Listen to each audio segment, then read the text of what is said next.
इस वीडियो के अंदर हम जो टॉपिक डिस्कस करने वाले हैं that is related with ecology, the study of internal relationship between living and their environment. जो लिविंग का अपने इन्वायरमेंट के अराउंड जो भी उनका रिलेशनशिप है उसको बोलते हैं इकोलॉजी। इसके अंदर बायोटिक और एबायोटिक दोनों फैक्टर होते हैं। Environment include the abiotic and biotic, biotic और abiotic.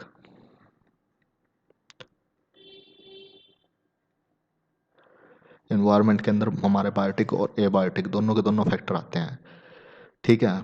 Various population of living उसको हम बोलते हैं बायोटिक कम्युनिटी। जो हमारी पॉपुलेशन है लिविंग बींग्स की उसको बोलते हैं कम्युनिटी। इकोसिस्टम क्या होता है हमारा? Ecological system was first coined by, सबसे पहला क्वेश्चन तो यहाँ से ही बन जाता है Tansley. Who give this word ecosystem और इकोलॉजिकल सिस्टम?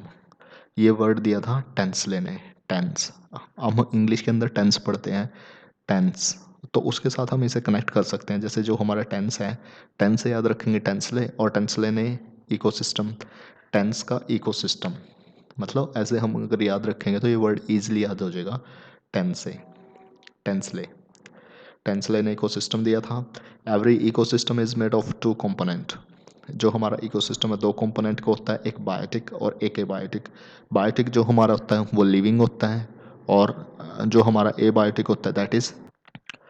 अब बात करते हैं हम बायोटिक कंपोनेंट की। बायोटिक कंपोनेंट तीन कंपोनेंट होते हैं बायोटिक में, प्रोड्यूसर, कंज्यूमर एंड डिकम्पोजर। जो हमारा प्रोड्यूसर होता है the component that make their own food उसको बोलते हैं लाइक ग्रीन प्लांट, वो प्रोड्यूसर होते हैं। कंज्यूमर होते हैं जो उसको कंज्यूम करते हैं। इसमें प्राइमरी कंज्यूमर, सेकेंडरी कंज्यूमर और टर्शरी कंज्यूमर आते हैं। Primary consumer, secondary consumer and tertiary consumer. Primary consumer क्या होता है? In this category the organism that are included that live on the green plant और सम पार्ट ऑफ दैम, उसको बोलते हैं प्राइमरी कंज्यूमर। सेकेंडरी कंज्यूमर होते हैं which depend upon the primary consumer, वो होते हैं सेकेंडरी, लाइक फॉक्स, वॉल्फ और पिकॉक।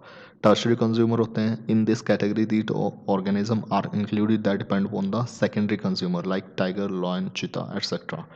अब बात करते हैं decomposer. Decomposer mainly fungi and bacteria are included in this category.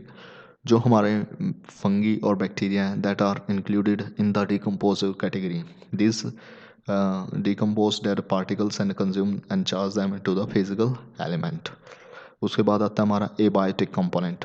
Abiotic component में हमारे carbonic substance, non carbonic substance and the climate factor important होते हैं, जैसे water, light, temperature, air, humidity, mineral etcetera. Food chain होते हैं, transfer of energy from the producer through a series of organism. The term steppe is associated with the bioregion grassland. जो हमारा term होता है steppe that is बायोरीजन, जो grass land है ना उसको स्टेपी बोलते हैं, स्टेपी ग्रास लैंड। तो इसको अलग अलग बोलने के बजाय हम ये बोल सकते हैं steppe grassland. About 2% of the world land area is tropical forest, tropical forest. Beef is the world growing appetite for food production, which is the leading cause of the tropical deforestation. तो यहाँ पे हमारा ये topic complete होता है ecology. Lucent के अंदर इतना ही दे रखा है, मगर 12th की जो बुक है उसके अंदर इकोलॉजिकल कॉन्सेप्ट अच्छे से एक्सप्लेन कर रखा है। Thank you.